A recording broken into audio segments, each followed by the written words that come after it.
ചരിത്രം, ഇസ്രായേല്യരുടെ രാജകീയ ചരിത്രം. പിതാക്കന്മാർ, നേതാക്കന്മാർ, രാജാക്കന്മാർ, പ്രവാചകന്മാർ, രാജകീയ ചരിത്രം, ഇസ്രായേല്യരുടെ രാജകീയ ചരിത്രം. ഇസ്രായേലിലെ രാജാക്കന്മാരെ പറ്റിയാണല്ലോ നാം ചിന്തിച്ചു വരുന്നത്. രാജ്യം രണ്ടായി വിഭജിച്ചതിന് ശേഷം ഇസ്രായേൽ എന്ന വടക്കേ രാജ്യത്ത്, വലിയ രാജ്യത്ത് 19 രാജാക്കന്മാർ ഭരണം നടത്തുകയുണ്ടായി. അവരിൽ ഒന്നാമനായ യെരോബിയാമിനെ കുറിച്ച് 14-ാമത്തെ എപ്പിസോഡിൽ നാം സവിസ്തരമായി പഠിക്കുകയുണ്ടായി. ബാക്കി 18 രാജാക്കന്മാരിൽ നാദാബ് മുതൽ യഹോരാം വരെയുള്ള 8 രാജാക്കന്മാരുടെ ചരിത്രം 15-ാമത്തെ എപ്പിസോഡിൽ നാം പഠനവിധേയമാക്കി. ഇന്ന് ഇസ്രായേൽ രാജാക്കന്മാരിൽ ബാക്കി 10 രാജാക്കന്മാരെ പറ്റിയാണ് ചുരുക്കമായി നാം ചിന്തിപ്പാൻ ആഗ്രഹിക്കുന്നത്. അതിൽ ഒന്ന് യഹോവയുടെ ഇഷ്ടം ചെയ്ത യേഹൂ എന്ന വ്യക്തിയാണ്. യേഹൂവിനെ കുറിച്ച് ചില ചരിത്രപരമായ കാര്യങ്ങൾ എടുത്തു പറയേണ്ടതായിട്ടുണ്ട്. ഏലിയ പ്രവാചകനെ കൊല്ലുവാൻ വേണ്ടി ഈസബേൽ എന്ന സ്ത്രീ വധഭീഷണി മുഴക്കി. പേടിച്ചുപോയ ഏലിയാവ് ബേർഷെബ മരുഭൂമിയിൽ ചൂരച്ചെടിയുടെ തണലിൽ ചെന്ന് കിടന്ന് മരിക്കാൻ വേണ്ടി കുതിച്ചു. എന്നാൽ ദൈവം അവനെ എഴുന്നേൽപ്പിച്ച് ചൂടടയും തുരുത്തിയിലെ ജലവും കൊടുത്ത് ദൈവത്തിന്റെ പർവ്വതമായ ഹോരേബിൽ എത്തിച്ച് അവനൊരു പുതിയ നിയോഗം നൽകി. ആരാണോ ഏലിയാവിന്റെ ജീവൻ എടുക്കുമെന്ന് പറഞ്ഞത്, ആ ഇസബേലിനെ വധിക്കാൻ യേഹൂവിനെ അഭിഷേകം ചെയ്യാൻ ദൈവം അദ്ദേഹത്തെ ചുമതലപ്പെടുത്തി. അതിൽ യേഹൂവിനോടുള്ള ദൂത് ശ്രദ്ധിക്കുക. യഹോവ അവനോട് അരുളി ചെയ്തത് എന്തെന്നാൽ, നിംഷിയുടെ മകനായ യേഹൂവിനെ ഇസ്രായേലിന് രാജാവായിട്ട് അഭിഷേകം ചെയ്യണം. ഹസായേലിന്റെ വാളിന് തെറ്റിപ്പോകുന്നവനെ യേഹൂ കൊല്ലും, യേഹൂവിന്റെ വാളിന് തെറ്റിപ്പോകുന്നവനെ ഏലിശ കൊല്ലും. 2 രാജാക്കന്മാർ 19:16-17 എന്തുകൊണ്ടോ ഏലിയാവിന് ആ അഭിഷേക ശുശ്രൂഷ ചെയ്യാൻ കഴിയാതെ പോയി. എന്നാൽ ഏലിയാവിന് ശേഷം വന്ന ഏലിശയെ കൊണ്ട് ദൈവം ആ ശുശ്രൂഷ ചെയ്യിക്കുന്നതായി നാം കാണും. നമ്മളെ കൊണ്ട് പൂർത്തീകരിക്കാൻ കഴിയാത്ത ശുശ്രൂഷകൾ അടുത്ത തലമുറയെ കൊണ്ട് ചെയ്യിക്കുന്നവനാണ് നമ്മുടെ ദൈവം. യേഹൂ ഒരു പടനായകനായിരുന്നു. ആഹാബിന്റെ മകനായ യോരാമിന്റെ സൈന്യാധിപനായിരുന്നു യേഹൂ. ഒരു ഭ്രാന്തനെ പോലെ യേഹൂ ഓടി നടക്കുന്നവനായിരുന്നു എന്ന് 2 രാജാക്കന്മാർ 9:5-20 നാം കാണുന്നുണ്ട്. ഈ യേഹൂവിനെ അഭിഷേകം ചെയ്യാനായി ഏലിശ ചുമതലപ്പെടുത്തിയതനുസരിച്ച് ഒരു പ്രവാചക ശിഷ്യൻ രാമോത്തിലെ പട്ടാള ക്യാമ്പിലേക്ക് ചെല്ലുകയുണ്ടായി. ആ സമയത്ത് യേഹൂ പടനായകന്മാരോടുകൂടെ ഒരുമിച്ചിരിക്കുകയായിരുന്നു. ആ പ്രവാചക ശിഷ്യൻ യേഹൂവിനെ ഒരു ഉൾമുറിയിലേക്ക് കൂട്ടിക്കൊണ്ടുപോയി തലയിൽ തൈലമൊഴിച്ചിട്ട് ഇങ്ങനെ പറഞ്ഞു, സൈന്യങ്ങളുടെ ദൈവമായ യഹോവ ഇപ്രകാരം അരുളി ചെയ്യുന്നു, ഞാൻ നിന്നെ യഹോവയുടെ ജനമായ ഇസ്രായേലിന് രാജാവായിട്ട് അഭിഷേകം ചെയ്തിരിക്കുന്നു. ഈസബേലിനോട് പ്രതികാരം ചെയ്യാൻ ഞാൻ നിന്നെ നിയോഗിച്ചിരിക്കുന്നു. 2 രാജാക്കന്മാർ 9:6-7. അങ്ങനെ അഭിഷേകം ചെയ്ത് രാജാവായി മാറിയ യേഹൂ നിരവധി ശത്രുക്കളെ സംഹരിക്കുന്നതായി ചരിത്രത്തിൽ നാം കാണുന്നുണ്ട്. അക്കാലത്തെ ഇസ്രായേലിലെ രാജാവായിരുന്നു യോരാം. ഈ യോരാം അരാം രാജാവായിരുന്ന ഹസായേലിനോട് യുദ്ധത്തിന് പോകുകയും ആഴമായി മുറിവേൽക്കുകയും ചെയ്തു.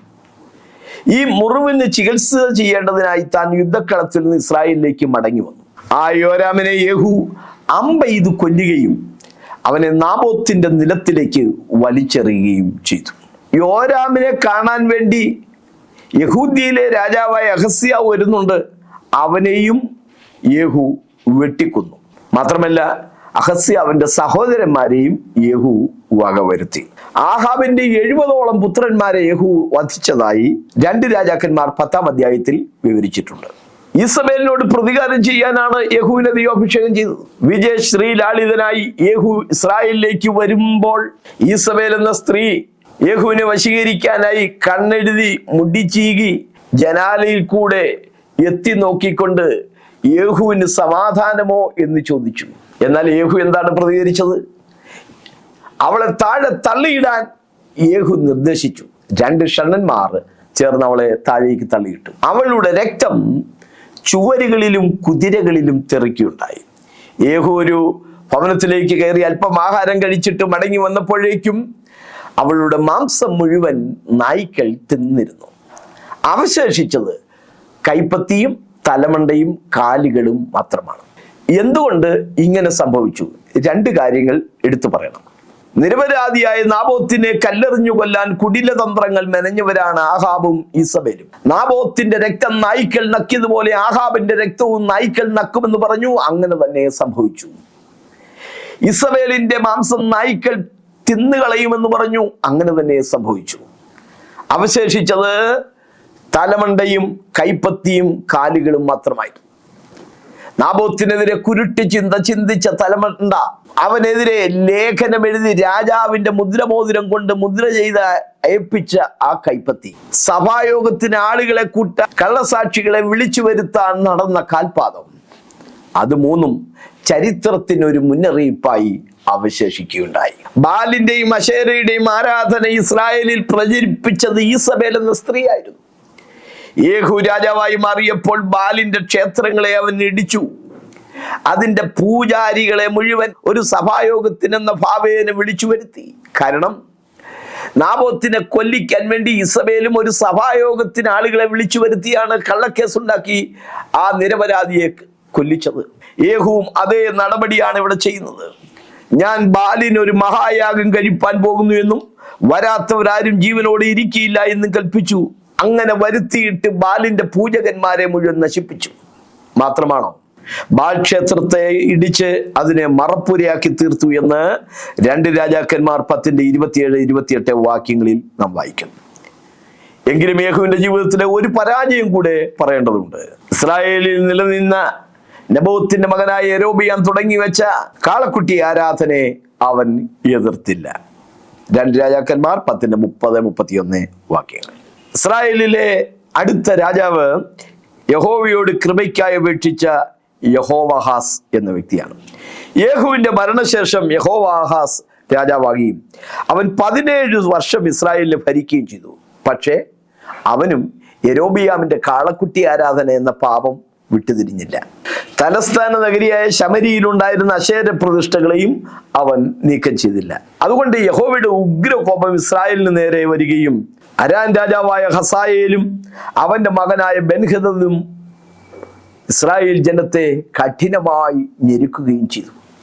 എങ്കിലും ദൈവം കൃപയുള്ളവരാണ്. ദൈവം എന്താണ് ചെയ്തത്? തിരുവെഴുത്ത് ഞാൻ വായിച്ചു കേൾപ്പിക്കാം. ഇസ്രായേലിനെ ഞെരുക്കിയ ഞെരുക്കം യഹോവ കണ്ടിട്ട് അവരുടെ അപേക്ഷ കേട്ടു. യഹോവ ഇസ്രായേലിന് ഒരു രക്ഷകനെ കൊടുത്തത് കൊണ്ട് അവർ അരാമ്യരുടെ അധികാരത്തിൽ നിന്ന് ഒഴിഞ്ഞുപോയി. ഇസ്രായേൽ മക്കൾ പണ്ടത്തെ പോലെ തങ്ങളുടെ കൂടാരത്തിൽ വസിപ്പാൻ സംഗതി വന്നു. എന്തുകൊണ്ട് ദൈവം അവരോട് കരുണ കാണിച്ചു? പിതാക്കന്മാരോട് ദൈവം ചെയ്ത വാഗ്ദത്തം നിലനിൽക്കുന്നത് കൊണ്ടായിരുന്നു അവരോട് കരുണ ചെയ്തത്. 2 രാജാക്കന്മാർ 13:22-23 വാക്യം. ഇന്ന് നാം പഠിക്കുന്ന മൂന്നാമത്തെ ഇസ്രായേൽ രാജാവ് യഹോവയുടെ ജയാസ്ത്രം എയ്ത യോവാശ് എന്ന വ്യക്തിയാണ്. യഹോവാഹാസ് മരിച്ചപ്പോൾ അവന്റെ മകനായ യോവാശ് ഇസ്രായേലിന് രാജാവാകുകയും 11 വർഷം അവൻ ഇസ്രായേലിനെ ഭരിക്കുകയും ചെയ്തു. എങ്കിലും കാളക്കുട്ടി ആരാധനയെ അവൻ വിലക്കിയില്ല. അരാമ്യർക്ക് നേരെ യുദ്ധം ചെയ്യുക എന്നുള്ളതായിരുന്നു യോവാശിന്റെ നിയോഗം. പക്ഷെ 3 പ്രാവശ്യമേ അവന് ആ നിലയിൽ അരാമിനെ തോൽപ്പിക്കുവാൻ കഴിഞ്ഞുള്ളൂ. അതിന്റെ കാരണവും തിരുവെഴുത്തിൽ പറയുന്നുണ്ട്. അക്കാലത്ത് ഏലിശ പ്രവാചകന് മരിക്കത്തക്ക രോഗം ബാധിച്ച് താൻ കിടപ്പിലായിരുന്നു.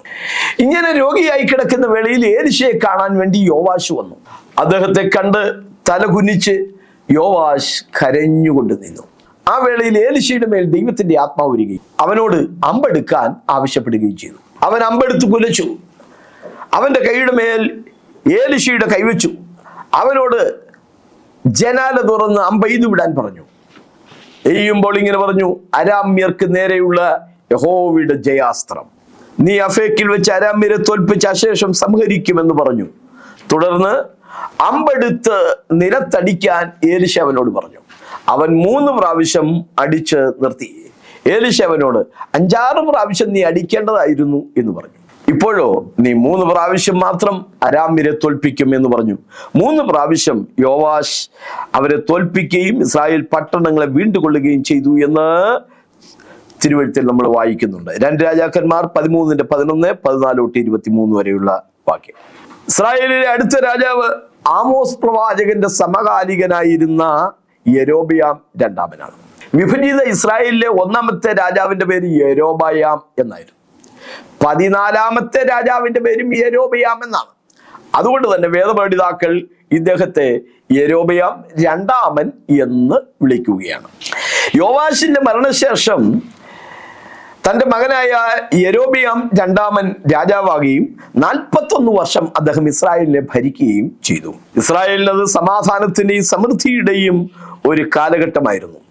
ദൈവം അവരെ അനുഗ്രഹിച്ചു. അതിന്റെ കാരണവും തിരുവെഴുത്തിൽ നിന്ന് ഞാൻ വായിച്ചു കേൾപ്പിക്കാം. ഇസ്രായേലിന്റെ കഷ്ടത എത്രയും കഠിനം, സ്വതന്ത്രനോ അസ്വതന്ത്രനോ ഇല്ല, ഇസ്രായേലിന് സഹായം ചെയ്യുന്നവനുമില്ല എന്ന് യഹോവ കണ്ടിട്ട് യോവാശിന്റെ മകനായ യെരോബെയാം മുഖാന്തരം അവരെ രക്ഷിച്ചു. അന്യ രാജാക്കന്മാർ കീഴടക്കി വെച്ചിരുന്ന ഇസ്രായേലിന്റെ ഭൂമികൾ തിരിച്ചു പിടിച്ചെടുക്കാനും യെരോബെയാമിന് സാധിച്ചു എന്നുള്ളതാണ്. കിഴക്കോട്ട് പിസ്ഗയുടെ ചരിവിന് താഴെ ഉപ്പുകടലായ അരാബയിലെ കടൽ വരെയും അരാബയും യോർദാൻ പ്രദേശവും ഞാൻ കൊടുത്തു. ഈ പ്രദേശങ്ങൾ യോശുവയുടെ കാലത്ത് ഇസ്രായേൽ മക്കൾ പിടിച്ചടക്കിയിരുന്നതായി യോശുവ 19:13, സംഖ്യ 13:21 എന്നീ വാക്യങ്ങളിൽ നമ്മൾ കാണുന്നുണ്ട്. പക്ഷേ എന്തുകൊണ്ടോ ആ പ്രദേശങ്ങൾ ജാതികൾ കൈവശമാക്കിയിരുന്നു. ആമോസ് 6:14 നോക്കൂ. എന്നാൽ ഇസ്രായേൽ ഗൃഹമേ, ഞാൻ നിങ്ങളുടെ നേരെ ഒരു ജാതി എഴുന്നേൽപ്പിക്കും. അവർ ഹമാത്തിലേക്കുള്ള പ്രവേശനം മുതൽ അരാബ നാടുവരെ നിങ്ങളെ ഞെരുക്കുമെന്ന് സൈന്യങ്ങളുടെ യഹോവയുടെ അരുളപ്പാട്. അങ്ങനെ അരാൻ രാജാക്കന്മാർ ഇസ്രായേലിന്റെ അവകാശ ഭൂമികൾ പിടിച്ചെടുത്തു. എങ്കിലും ആ ജനത്തോട് ദൈവത്തിന് പിന്നത്തേതിൽ കരുണ തോന്നുകയും യെരോബെയാം രണ്ടാമനോട് യോന പ്രവാചകൻ ഒരു അരുളപ്പാട് നൽകുകയും ചെയ്യുന്നുണ്ട്. യോനയുടെ ആ പ്രവചനം നമ്മൾ രാജാക്കന്മാരുടെ പുസ്തകത്തിലാണ് വായിക്കുന്നത്. 2 രാജാക്കന്മാർ 14:25. ബേത്ത്ഫേഗക്കാരനായ അബിഥായിയുടെ മകനായ യോന പ്രവാചകൻ എന്ന തന്റെ ദാസൻ മുഖാന്തരം ഇസ്രായേലിന്റെ ദൈവമായ യഹോവ അരുളി ചെയ്ത വചനപ്രകാരം അവൻ ഹമാത്തിന്റെ അതിർ മുതൽ അരാബ കടൽ വരെയുള്ള ഇസ്രായേൽ ദേശത്തെ വീണ്ടും സ്വാധീനമാക്കി. അടുത്ത രാജാവ് കേവലം 6 മാസം മാത്രം ഭരിച്ച സെഖര്യാവ് എന്ന വ്യക്തിയാണ്. യെരോബെയാം രണ്ടാമന്റെ മരണശേഷം തന്റെ മകനായ സെഖര്യാവ് ഇസ്രായേൽ രാജാവായി. 2 രാജാക്കന്മാർ 14:9. തന്റെ പിതാക്കന്മാരെ പോലെ അവനും യഹോവയ്ക്ക് അനിഷ്ടമായുള്ളത് ചെയ്തു. യെരോബെയാമിന്റെ കാളക്കുട്ടി ആരാധനയെ വിരോധിക്കാനോ നീക്കാനോ അവനും സാധിച്ചില്ല. എന്താണ് സംഭവിച്ചത്? യാബേശിന്റെ മകനായ ശല്ലു എന്ന ഒരുവൻ അവന്റെ നേരെ കൂട്ടുകെട്ടുണ്ടാക്കി ജനത്തിന്റെ മുമ്പിൽ വെച്ച് അവനെ വെട്ടിക്കൊന്ന് അവന് പകരം രാജാവായി. 2 രാജാക്കന്മാർ 15:8 മുതൽ 10 വരെയുള്ള വാക്യങ്ങൾ. യേഹുവിനോട് ദൈവം തന്റെ ദാസൻ മുഖാന്തരം അരുളി ചെയ്ത ഒരു വചനമുണ്ട്. 4ാം തലമുറ വരെ നിന്റെ പുത്രന്മാർ നിന്റെ സിംഹാസനത്തിൽ ഇരിക്കും എന്നായിരുന്നു. 2 രാജാക്കന്മാർ 10:30. അത് അങ്ങനെ തന്നെ സംഭവിച്ചു. യേഹുവിന്റെ മകനായ യഹോവഹാസ്, യഹോവഹാസിന്റെ മകനായ യോവാഷ്, യോവാഷിന്റെ മകനായ യെരോബെയാം രണ്ടാമൻ, യെരോബെയാം രണ്ടാമന്റെ മകനായ സെഖര്യാവ്. ഈ സെഖര്യാവിന്റെ മരണത്തോടുകൂടെ യേഹുവിന്റെ കുടുംബ ഭരണം അവസാനിക്കുന്നു. മറ്റൊരു കുടുംബത്തിൽപ്പെട്ട ശല്ലൂമാണ് തുടർന്ന് രാജാവായി മാറിയത്. 2 പത്രോസിന്റെ ലേഖനത്തിലെ വാക്യം നമുക്ക് സുപരിചിതമാണ്. പ്രവചനം ഒരിക്കലും മനുഷ്യന്റെ ഇഷ്ടത്താൽ വന്നതല്ല, ദൈവത്തിന് മനുഷ്യൻ പരിശുദ്ധാത്മ നിയോഗം പ്രാപിച്ചിട്ട് സംസാരിച്ചത് അത്രയാകുന്നു. എത്രയോ അപാരമാണ്. ഇസ്രായേലിന്റെ അടുത്ത രാജാവ് വിതച്ചത് തന്നെ കൊയ്ത ശല്ലു. 2 രാജാക്കന്മാരുടെ പുസ്തകം 15:12 മുതൽ 16 വരെയുള്ള വാക്യങ്ങളിൽ ഇദ്ദേഹത്തിന്റെ ചരിത്രം നമ്മൾ വായിക്കുന്നുണ്ട്. കേവലം 1 മാസമേ അദ്ദേഹത്തിന് ഭരിക്കാൻ കഴിഞ്ഞുള്ളൂ. സെഖര്യാവ് 6 മാസമെങ്കിലും ഭരിച്ചു. പക്ഷെ ശല്ലൂമിന് കേവലം 1 മാസമേ ഭരിക്കാൻ കഴിഞ്ഞുള്ളൂ. തിർസ എന്ന പട്ടണത്തിലെ ഒരു നേതാവായിരുന്ന മെനേഹാം ശമരിയിൽ വന്ന് ശല്ലൂമിനെ വധിച്ച് പകരം രാജാവായി. അശൂരിന് 1000 താലന്ത് വെള്ളി കൊടുത്ത മെനേഹാം എന്ന വ്യക്തിയാണ് അടുത്ത രാജാവ്. ഗാദിയുടെ മകനായ മെനേഹാം 10 വർഷം ഇസ്രായേലിന് രാജാവായിരുന്നു. യെരോബെയാമിന്റെ കാളക്കുട്ടി ആരാധനയെ അവനും പിന്തുടർന്നു. തിഗ്ലത്ത് പിലേസർ അഥവാ പുലു എന്ന ഒരു വിദേശീയ രാജാവ് ഈ മെനേഹാമിന്റെ കാലത്ത് ഇസ്രായേലിനെ ആക്രമിച്ചു. മെനേഹാം എന്താണ് ചെയ്തത്? ഇസ്രായേലിലെ ധനവാന്മാരിൽ നിന്ന് 50 താലന്ത് വെള്ളി വീതം പിരിച്ചെടുത്ത് അങ്ങനെ 1000 താലന്ത് വെള്ളി പുലുവിന് കൊടുത്തു. പുലു തൽക്കാലം മടങ്ങിപ്പോയി. 2 രാജാക്കന്മാർ 15-19-20 വാക്യം. അശ്ശൂരിന്റെ ഭരണാധിപനായിരുന്നു തിഗ്ലത്ത്-പിലേസർ. അടുത്ത രാജാവ് സൈന്യാധിപനാൽ വധിക്കപ്പെട്ട പെക്കഹ്യാവ് എന്ന വ്യക്തിയാണ്. പെക്കഹ്യാവ് 2 വർഷമേ ഭരിച്ചുള്ളൂ. തന്റെ സൈന്യാധിപനായിരുന്ന പേക്കഹ് തന്നെ കൊന്നിട്ട് രാജാവായി. 2 രാജാക്കന്മാർ 15-23-26 വരെയുള്ള വാക്യങ്ങൾ. ഇസ്രായേലിലെ അടുത്ത രാജാവായി വന്ന വ്യക്തി ഇപ്പറഞ്ഞ പേക്കഹാണ്. അദ്ദേഹത്തിന്റെ ഭരണകാലത്ത് അശൂരിന് കീഴടങ്ങി ഭരിക്കേണ്ടുന്ന ഗതികേട് വരികയുണ്ടായി. പേക്കഹ് രാജാവായപ്പോൾ അദ്ദേഹം അരാം രാജാവിന്റെ സഹായത്തോടുകൂടെ ഇസ്രായേലിൽ നിന്ന് പിരിഞ്ഞു നിന്ന ചെറിയ രാജ്യമായ തെക്കേ രാജ്യമായ യഹൂദിയെ ചെന്ന് ആക്രമിച്ചു. ആ സമയത്ത് ആഹാസ് എന്ന മനുഷ്യനായിരുന്നു യഹൂദിയിലെ രാജാവ്. യഹൂദിയിലെ രാജാവായ ആഹാസ് വളരെ ഞെരുക്കവും വേദനയും അനുഭവിക്കുന്ന സന്ദർഭത്തിൽ യെശയ്യാവ് എന്ന പ്രവാചകനിലൂടെ ദൈവം ഒരു പ്രചോദനത്തിന്റെ പ്രത്യാശയുടെ ദൂത് നൽകുകയുണ്ടായി. യെശയ്യാവിന്റെ ദൂത് ശ്രദ്ധിക്കുക. പോയിന്ന ഈ 2 മുറിക്കൊള്ളു നിമിത്തം അരാമിന്റെയും രമല്യാവിന്റെ മകനായ പേക്കഹുവിന്റെയും ഉഗ്രകോപ നിമിത്തം നീ ഭയപ്പെടരുത്. അവൻ നിന്റെ നേരെ ദുരാലോചന ചെയ്യുകൊണ്ട് യഹോവയായ കർത്താവ് ഇപ്രകാരം അരുളി ചെയ്യുന്നു, അത് നടക്കുകയില്ല, സാധിക്കുകയുമില്ല. എന്താണ് സംഭവിച്ചത്? ആഹാസ് അശൂരിനോട് സഹായം ചോദിച്ചു. പേക്കഹ് അരാമിനോട് സഹായം ചോദിച്ചു. ആഹാസ് അശൂരിനോട് സഹായം ചോദിച്ചു. അശൂരിന്റെ അക്കാലത്തെ രാജാവ് പുലു എന്ന് ചുരുക്കപ്പേരിനാൽ അറിയപ്പെടുന്ന തിഗ്ലത്ത്-പിലേസർ ആയിരുന്നു. തിഗ്ലത്ത്-പിലേസറിന് ആഹാസ് കപ്പവും കൊടുത്തയച്ചു.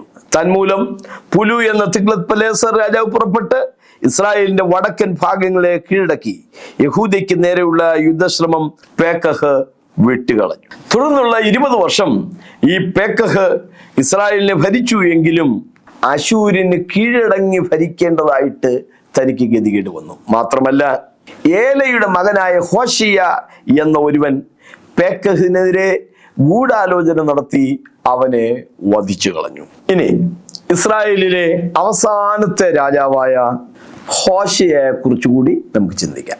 പേക്കഹിനെ വധിച്ച് ഇസ്രായേലിന്റെ രാജാവായി മാറിയ ഹോശയ്ക്ക് അശൂരിന്റെ അഥവാ തിഗ്ലത്ത്-പിലേസറിന്റെ ആശ്രിത രാജാവായി വാഴേണ്ടുന്ന ഗതികേട് വന്നു. അശൂരിന് അഥവാ തിഗ്ലത്ത്-പിലേസറിന് കപ്പം കൊടുത്തുകൊള്ളാമെന്ന് ഹോശിയ ആദ്യം സമ്മതിച്ചു. പക്ഷേ കുറെ നാൾ കഴിഞ്ഞപ്പോൾ ഹോശിയ സ്വതന്ത്രനാകാൻ വേണ്ടി ഒരു ശ്രമം ചെയ്യുകയുണ്ടായി. ഈജിപ്തിന്റെ അഥവാ മിസ്രൈമിന്റെ പിന്തുണ തേടിക്കൊണ്ട് അശൂരിന് കപ്പം കൊടുക്കുന്നത് ഹോശിയ എന്ന അവസാന രാജാവ് നിർത്തൽ ചെയ്തു. എന്താണ് സംഭവിച്ചത്? ആ സമയത്തായപ്പോൾ അശൂരിന്റെ ഭരണാധിപനായിരുന്ന തിഗ്ലത്ത്-പിലേസറിന്റെ സ്ഥാനത്ത് ശൽമനേസർ എന്നൊരു വ്യക്തി രാജാവായി മാറി. അശൂരിന്റെ രാജാവ്. ആ അശൂർ രാജാവായ ശൽമനേസർ വന്ന് ഇസ്രായേലിലെ അവസാനത്തെ രാജാവായ ഹോശിയെ ബന്ധനസ്ഥനാക്കി ജയിലിലടച്ചു. 2 രാജാക്കന്മാർ 17-3-4 വാക്യം. അതോടുകൂടെ ഇസ്രായേലിലെ രാജഭരണം അവസാനിച്ചു. ശൽമനേസർ വേറൊരു കാര്യം കൂടി ചെയ്തു. ഇസ്രായേലിൽ നിന്ന് 10 ഗോത്രത്തിലെ ആളുകളെ പിടിച്ച് ബന്ധനസ്ഥരാക്കി അവരെ അശൂരിലേക്ക് കൊണ്ടുപോയി. ഇസ്രായേലിന്റെ ചരിത്രം ഏകദേശം അവിടെ കൊണ്ട് അവസാനിക്കുകയാണ്. അശൂരിലേക്ക് പോയ ഇസ്രായേലിലെ 10 ഗോത്രങ്ങൾക്ക് പിന്നീട് എന്ത് സംഭവിച്ചു എന്ന് വ്യക്തമായി നാം ചരിത്രത്തിൽ വായിക്കുന്നില്ല. എങ്കിലും ചില കാര്യങ്ങൾ അവിടെ നിന്ന് പറയേണ്ടതായിട്ടുണ്ട്. അശൂരിലേക്ക് 10 ഗോത്രങ്ങളെ പിടിച്ചുകൊണ്ട് പോകുമ്പോൾ ബലവാന്മാരായ ആളുകളെയാണ് അവിടേക്ക് കൊണ്ടുപോയത്. ബലഹീനരായ കുറച്ചുപേരെ അവിടെ തന്നെ അവശേഷിപ്പിച്ചിരുന്നു. മാത്രമല്ല, അശൂരിൽ നിന്ന് ബലഹീനരായ കുറെ പേരെ ഈ തലസ്ഥാന നഗരിയായ ശമരിയിലേക്ക് കൊണ്ടുവന്ന് പാർപ്പിക്കുകയും ചെയ്തു. അങ്ങനെ ശമരിയിൽ ഉണ്ടായിരുന്ന അവശേഷിച്ച ആളുകളും അശൂരിൽ നിന്ന് ഇവിടേക്ക് കൊണ്ടുവരപ്പെട്ട ആളുകളും ചേർന്ന് വിവാഹിതരാകുകയും അങ്ങനെ ഉടലെടുത്ത ഒരു സങ്കരവർഗമാണ് ശമര്യർ എന്ന് പറയുന്നത്. അതുകൊണ്ടാണ് ശമര്യക്കാരി സ്ത്രീ യഹൂദനായ നീ എന്നോട് വെള്ളം കുടിപ്പാൻ ചോദിക്കുന്നുവോ എന്ന് യേശുവിനോട് ചോദിക്കുന്നത്. ശമര്യരെ യഹൂദന്മാർ അവജ്ഞയോട് കാണാൻ കാരണം ഈ ശമര്യർ അശൂര്യരും ശമരിയിൽ അവശേഷിച്ച യഹൂദരും ചേർന്നുള്ള ഒരു സങ്കരവർഗം ആയിരുന്നത് കൊണ്ടാണ്. 10 ഗോത്രങ്ങൾക്ക് പിന്നീട് എന്ത് സംഭവിച്ചു? രൂബേൻ, ശിമിയോൻ, ആശേർ, ദാൻ, എഫ്രൈം, ഗാദ്, ഇസാഖാർ, മനശ്ശെ, നഫ്താലി, സെബുലൂൻ. ഈ 10 ഗോത്രങ്ങളെയാണ് അശൂരിലേക്ക് കൊണ്ടുപോയത്. അശൂർ രാജാവിന്റെ ഈ ആക്രമണ പദ്ധതി സർഗോൻ രാജാവിന്റെ കാലം വരെ തുടർന്നുകൊണ്ടിരുന്നു എന്നാണ് നമുക്ക് മനസ്സിലാക്കുവാൻ കഴിയുന്നത്. അശൂർ രാജാവ് ഒരു സഹായം ചെയ്തു. അവരവരുടെ മതാചാര പ്രകാരം പ്രാർത്ഥനകൾ നടത്തുവാൻ അശൂർ രാജാക്കന്മാർ അനുവദിച്ചു. 2 രാജാക്കന്മാർ 17-25-41 വാക്യങ്ങളിൽ ശമരിയിൽ അവശേഷിച്ച യഹൂദന്മാരെ ഉപദേശിച്ച് നടത്തേണ്ടതിന് ഒരു പുരോഹിതനെ അവർക്കായി അയച്ചു കൊടുക്കുന്നതായും ചരിത്രത്തിൽ നമ്മൾ വായിക്കുന്നുണ്ട്. ശമരിയരെ കുറിച്ച് പുതിയ നിയമത്തിൽ വളരെ അവജ്ഞയോടെയാണ് കാണുന്നത് എന്ന് നമുക്കറിയാം. യേശുക്രിസ്തുവിനെ ഒരിക്കൽ യഹൂദന്മാർ പരിഹസിച്ച് വിളിച്ചത് നീ ഒരു ശമരിയൻ എന്നാണ്. യോഹന്നാൻ 8:48. ശമരിയിൽ പോകരുതെന്ന് യേശു ആദ്യം ശിഷ്യന്മാരെ വിലക്കിയെങ്കിലും പിന്നീട് അവിടേക്ക് ശിഷ്യന്മാരെ അയക്കുന്നതായും നിയോഗിക്കുന്നതായും ഒക്കെ പുതിയ നിയമത്തിൽ നമ്മൾ കാണുന്നുണ്ട്. യേശുക്രിസ്തു തന്നെ ശമരിയിൽ പോകുകയും അവരെ പിന്നീട് രക്ഷയിലേക്ക് നയിക്കുകയും ചെയ്യുന്നതായും നമ്മൾ കാണുന്നുണ്ട്. അവസാന സന്ദർഭത്തിൽ ശമരിയിലേക്ക് വന്ന യേശുവിനെ അവർ കൈക്കൊണ്ടില്ല. എങ്കിലും പിന്നീട് അപ്പോസ്തലന്മാരെ അവിടേക്ക് നയിച്ച് ആ ശമരിയർ എന്ന ശങ്കരവർഗത്തെയും കർത്താവ് വിശ്വാസത്തിലേക്കും രക്ഷയിലേക്കും ആനയിക്കുന്നതായും നാം കാണുകയാണ്. BC 721 സൽമനേസറിന്റെ കാലത്ത് അശൂരിലേക്ക് പോയ ആ 10 ഗോത്രങ്ങൾക്ക് പിന്നീട് എന്ത് സംഭവിച്ചു? അവർ തിരിച്ചു വന്നതായി ചരിത്രങ്ങളിൽ എങ്ങും നമ്മൾ വായിക്കുന്നില്ല എങ്കിൽ പോലും ദൈവത്തിന് അവരെയെല്ലാം ഇന്ന് അറിയാം. ലോകത്തിലെ പല രാജ്യങ്ങളിലുമുള്ള ജനത ഇന്ന് അവരുടെ പൂർവികർ യഹൂദന്മാരായിരുന്നു എന്ന് അവകാശപ്പെടുന്നു. ഇന്ത്യയിലെ മിസോറാം, മണിപ്പൂർ, കാശ്മീർ തുടങ്ങിയ സ്ഥലങ്ങളിലുള്ളവർ മനശ്ശെയുടെ ഗോത്രത്തിലും മറ്റും പെട്ടവരാണെന്ന് പറയപ്പെടുന്നു. അഫ്ഗാനിസ്ഥാനിലുള്ളവരും അശൂരിലേക്ക് പോയവരുടെ പിൻഗാമികളാണ് എന്ന് പറയുന്നുണ്ട്. ഇന്നത്തെ ഗ്രേറ്റ് ബ്രിട്ടനിലും അമേരിക്കയിലുമുള്ള ആളുകളും ആ അശൂരിലേക്ക് പോയ യഹൂദന്മാരുടെ പിൻതലമുറയാണെന്ന് അവകാശപ്പെടുന്നു. ആഫ്രിക്കയിലുള്ള ഒരു ജനവിഭാഗവും ഇന്തോനേഷ്യൻ വിഭാഗത്തിൽപ്പെട്ടവരും അശൂരിലേക്ക് പോയ ആ യഹൂദന്മാരുടെ പിൻതലമുറയാണെന്ന് ഇന്നും അവകാശപ്പെടുന്നുണ്ട്. ഇതൊക്കെയാണെങ്കിലും ഈ ഗോത്രങ്ങളിൽപ്പെട്ട ചിലരെ കുറിച്ച് നാം പുതിയ നിയമത്തിൽ പിന്നെയും വായിക്കുന്നു. ആശേർ ഗോത്രത്തിൽപ്പെട്ട ഫനുവേലിന്റെ മകളായ ഹന്ന പ്രവാചകിയെ കുറിച്ച് ലൂക്കോസ് 2:36 നമ്മൾ വായിക്കുന്നുണ്ട്. പൗലോസ് ബെന്യാമിൻ ഗോത്രത്തിലുള്ളവനായിരുന്നു എന്ന് ഫിലിപ്പിയർ 3:5 നമ്മൾ വായിക്കുന്നുണ്ട്. ചിതറിപ്പാർക്കുന്ന 12 ഗോത്രങ്ങൾക്ക് വന്ദനമെന്ന് യാക്കോബിന്റെ ലേഖനത്തിലും നമ്മൾ വായിക്കുന്നുണ്ട്.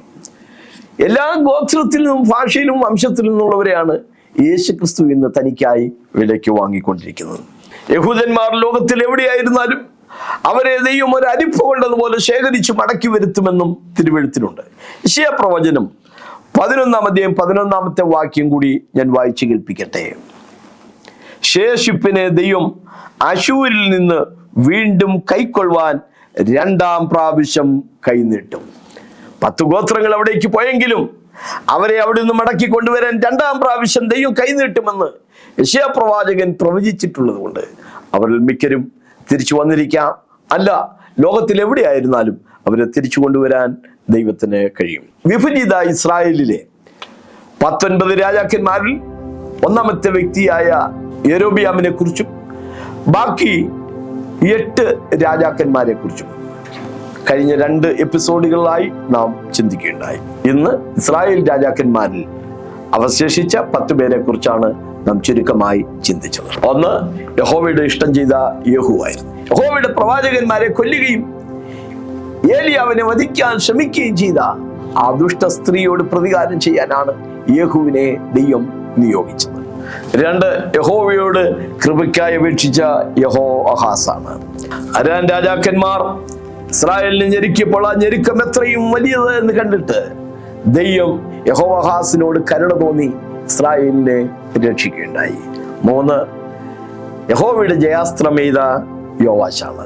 എലീശയ്ക്ക് മരിക്കത്തക്ക രോഗം പിടിപെട്ട് കിടക്കുമ്പോൾ അദ്ദേഹത്തെ കാണാൻ ചെന്ന യോവാശ് ദൈവ നിയോഗപ്രകാരം അമ്പെടുത്ത് 3 പ്രാവശ്യം എയ്യുന്നു. യഹോവയുടെ ജയാസ്ത്രം എന്നാണ് ഏലിശ അതേക്കുറിച്ച് വിശേഷിപ്പിച്ചത്. 3 പ്രാവശ്യം അരാമിനെ തോൽപ്പിക്കുവാൻ യോവാശിന് സാധിച്ചു. 4 ആമോസിന്റെയും യോനയുടെയും സമകാലികനായിരുന്ന യെരോബിയാം രണ്ടാമനാണ്. വിഭജിത ഇസ്രായേലിലെ ഒന്നാമത്തെ രാജാവിന്റെ പേര് യെരോബിയാം എന്നായിരുന്നു. 14ാമത്തെ രാജാവിന്റെ പേരും യെരോബിയാം എന്നാണ്. അതുകൊണ്ടാണ് അദ്ദേഹത്തെ യെരോബിയാം രണ്ടാമൻ എന്ന് പറയുന്നത്.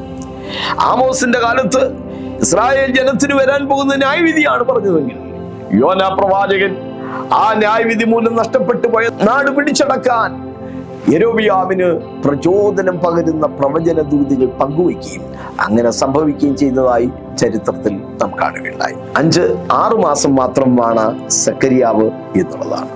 യെരോബിയാം രണ്ടാമന്റെ മരണശേഷം മകനായ സക്കരിയാവ് 6 മാസം ഭരിച്ചുവെങ്കിലും ശല്ലു എന്നൊരുവൻ അവനെ കൊന്ന് രാജാവായി. യേഹുവിനോട് 4ാം തലമുറ വരെ നിന്റെ പുത്രന്മാർ സിംഹാസനത്തിൽ ഇരിക്കുമെന്ന് അരുളി ചെയ്ത പ്രവചനം അങ്ങനെ തന്നെ നിറവേറിയതായി നാം കാണുകയുണ്ടായി. ഇസ്രായേലിന്റെ അടുത്ത രാജാവ് വിതച്ചത് കൊയ്ത ശല്ലൂം ആണ്.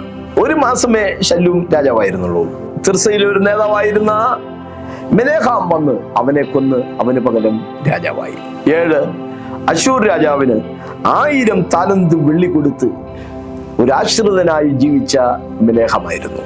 8 സൈന്യാധിപനാൽ വധിക്കപ്പെട്ട പെക്കഹിയാവ് ആയിരുന്നു. മെനേഹാമിന്റെ മകനായ പെക്കഹിയാവ് 2 വർഷമേ ഭരിച്ചുള്ളൂ. അവന്റെ സൈന്യാധിപനായിരുന്ന പെക്കഹിയാവിനെ കൊന്നുകളഞ്ഞു. 9 അശൂരിന് സമ്പൂർണമായി കീഴടങ്ങിയ ഒരു ആശ്രിതനായി ഭരണം നടത്തിയ പേക്കഹ് ആണ്. ഇവർ തമ്മിൽ തിരിഞ്ഞു പോകരുത്. മെനേഹേമിന്റെ മകനായ പേക്കഹിയാവിനെ കൊന്ന സൈന്യാധിപനായ പേക്കഹ്. ഈ പേക്കഹിന് അശൂരിന്റെ ആശ്രിത രാജാവായി വാഴേണ്ടുന്ന ഗതികേട് സംഭവിച്ചു. 10 ഇസ്രായേലിലെ അവസാനത്തെ രാജാവായ ഹോശേയ. പേക്കഹിനെ വധിച്ച് രാജാവായി മാറിയ ഹോശേയ അശൂരിന് കപ്പം കൊടുത്തുകൊണ്ട് കുറെ കാലം ഭരണം നടത്തിയെങ്കിലും പിന്നത്തേതിൽ അവൻ സ്വതന്ത്രനാകാൻ ശ്രമിക്കുകയും അശൂർ രാജാവ് വന്ന് അദ്ദേഹത്തെ ജയിലിലടയ്ക്കുകയും ചെയ്തു. തിഗ്ലത്-പിലേസറിന്റെ കാലത്ത് തുടങ്ങിയ ആക്രമണം പിന്നീടും തുടർന്നുകൊണ്ടേയിരുന്നു. BC 721 ആയപ്പോഴേക്കും സൽമനേസർ എന്ന് പറയുന്ന അശൂർ രാജാവ് വന്ന് ഇസ്രായേലിനെ ഏകദേശം നശിപ്പിക്കുകയുണ്ടായി. അവിടെ ഉണ്ടായിരുന്ന 10 ഗോത്രങ്ങളിൽപ്പെട്ട ബലവാന്മാരായ ആളുകളെ അശൂരിലേക്ക് കൊണ്ടുപോവുകയും അശൂരിൽ നിന്ന് ബലഹീനരായ കുറച്ചുപേരെ ഇവിടേക്ക് കൊണ്ടുവരികയും ചെയ്തു. ഉമ്രി രാജാവിന്റെ കാലത്ത് ശേമർ എന്ന ഒരു വ്യക്തിയോട് 2 താലന്ത് വെള്ളിക്ക് വിലയ്ക്ക് വാങ്ങിയ സ്ഥലമായിരുന്നു ശമരിയ. അതായിരുന്നു അക്കാലത്ത് ഇസ്രായേലിന്റെ തലസ്ഥാനം. പക്ഷെ പിന്നീട് ശമരിയർ എന്നുള്ള പേര് ഒരു സങ്കരവർഗത്തെയാണ് വിളിച്ചു വന്നത്. ശമരിയിൽ അവശേഷിച്ച ബലഹീനരും അശൂരിൽ നിന്ന് കൊണ്ടുവരപ്പെട്ട ബലഹീനരും ചേർന്നുണ്ടായ ഒരു പുതിയ ജനവിഭാഗമായിരുന്നു ശമരിയർ. അശൂരിലേക്ക് പോയ 10 ഗോത്രങ്ങൾക്ക് പിന്നീട് എന്ത് സംഭവിച്ചു? ഇന്നും അത് തൃപ്തികരമായ ഉത്തരം ലഭിക്കാത്തൊരു ചോദ്യചിഹ്നമായി അവശേഷിക്കുന്നു. ലോകത്തിലെ പല രാജ്യങ്ങളിലും വിശേഷിയ ബ്രിട്ടൻ, അമേരിക്ക, ഇന്തോനേഷ്യ, അഫ്ഗാനിസ്ഥാൻ, ഇന്ത്യയിലെ കാശ്മീർ, മണിപ്പൂർ, മിസോറാം തുടങ്ങിയ സ്ഥലങ്ങളിലുള്ളവരൊക്കെ ആ 10 ഇസ്രായേൽ ഗോത്രങ്ങളുടെ പിന്തുടർച്ചക്കാരാണെന്ന് അവകാശപ്പെടുന്നു. യെശയ്യാപ്രവചനത്തിൽ അശൂരിലേക്ക് ഞാൻ 2ാമത് കൈനീട്ടും, അവരെ മടക്കിക്കൊണ്ടുവരുമെന്ന് യെശയ്യാപ്രവചനം 11:11 നമ്മൾ വായിച്ചു. പുതിയ നിയമത്തിൽ ചിതറിപ്പാർക്കുന്ന 12 ഗോത്രങ്ങൾക്കും വന്ദനമെന്ന് യാക്കോബിന്റെ ലേഖനത്തിൽ നാം വായിക്കുന്നു. ആകയാൽ ആ ഗോത്രങ്ങൾ എവിടെയായിരുന്നാലും അവരെല്ലാം ദൈവത്തിനറിയാം. ഈ ഇസ്രായേൽ രാജാക്കന്മാരുടെ ജീവിതത്തിൽ രാജഭരണം നിലനിൽക്കുമ്പോൾ തന്നെ ചില പ്രവാചകന്മാരെ കൊണ്ടും ദൈവം ശുശ്രൂഷകൾ ചെയ്യിക്കുന്നതായി നാം കാണുന്നു. പ്രവാചകന്മാരുടെ ശുശ്രൂഷകൾ ചില വേളകളിൽ ന്യായവിധിയുടെ ദൂതുകളായി, ചില വേളകളിൽ അനുഗ്രഹത്തിന്റെ ദൂതുകളായിരുന്നു. പ്രവാചകന്മാർ പറഞ്ഞിട്ടുള്ളതെല്ലാം അങ്ങനെ തന്നെ സംഭവിച്ചിട്ടുള്ളതായി ചരിത്രത്തിൽ ഉടനീളം നാം കാണുകയുണ്ടായി. വേദപുസ്തകം എത്രയോ വിശ്വസനീയമായ ഒരു ചരിത്ര ഗ്രന്ഥമാണ്. ഇതിനകത്തുള്ള വ്യക്തികളെ കുറിച്ച് നാം ബൈബിളിൽ മാത്രമല്ല ഇതര സാഹിത്യ ശാഖകളിലും നമ്മൾ വായിക്കുന്നുണ്ട്. ഉദാഹരണത്തിന് ഇറാഖിലെ ഭരണാധിപനായിരുന്ന ബൈബിളിൽ വളരെയധികം പരാമർശിച്ചിട്ടുള്ള ദാനിയേൽ പ്രവചനത്തിൽ നിന്നും മറ്റും നമ്മൾ വായിക്കുന്ന നെബൂഖദ്നേസറിനെ കുറിച്ച് കുട്ടികൾക്ക് സാമൂഹ്യ പാഠത്തിൽ പഠിക്കുവാൻ ഉണ്ട്. ആകയാൽ ബൈബിളിലെ ചരിത്രങ്ങൾ നാം മനസ്സിലാക്കുമ്പോൾ, ബൈബിളിലെ പ്രവചന വിഷയങ്ങൾ നാം മനസ്സിലാക്കുമ്പോൾ ദൈവത്തിന്റെ കരം ഈ ചരിത്രത്തിൽ ഇങ്ങനെ അനുസ്യൂതമായി തുടരുന്നതായി നാം കാണുകയാണ്. തിരുവെഴുത്തിലെ ഒരു വേദഭാഗം ഞാൻ നിങ്ങൾക്കായി വായിച്ചു കേൾപ്പിക്കട്ടെ. 2 പത്രോസിന്റെ ലേഖനം 1-ാം അധ്യായം 19 മുതൽ 21 വരെയുള്ള വാക്യങ്ങൾ. പ്രവാചകവാക്യവും അധികം സ്ഥിരമായി നമുക്കുണ്ട്. തിരുവെഴുത്തിലെ പ്രവചനമൊന്നും സ്വയമായ വ്യാഖ്യാനത്താൽ ഉളവാകുന്നതല്ല എന്ന് ആദ്യം തന്നെ അറിഞ്ഞുകൊള്ളണം. പ്രവചനം ഒരിക്കലും മനുഷ്യന്റെ ഇഷ്ടത്താൽ വന്നതല്ല, ദൈവകൽപ്പനയാൽ മനുഷ്യൻ പരിശുദ്ധാത്മ നിയോഗം പ്രാപിച്ചിട്ട് സംസാരിച്ചതത്രേ. സന്ദേശങ്ങൾ തുടർച്ചയായി ലഭിക്കേണ്ടതിന് ഞങ്ങളുടെ യൂട്യൂബ് ചാനൽ സബ്സ്ക്രൈബ് ചെയ്താലും.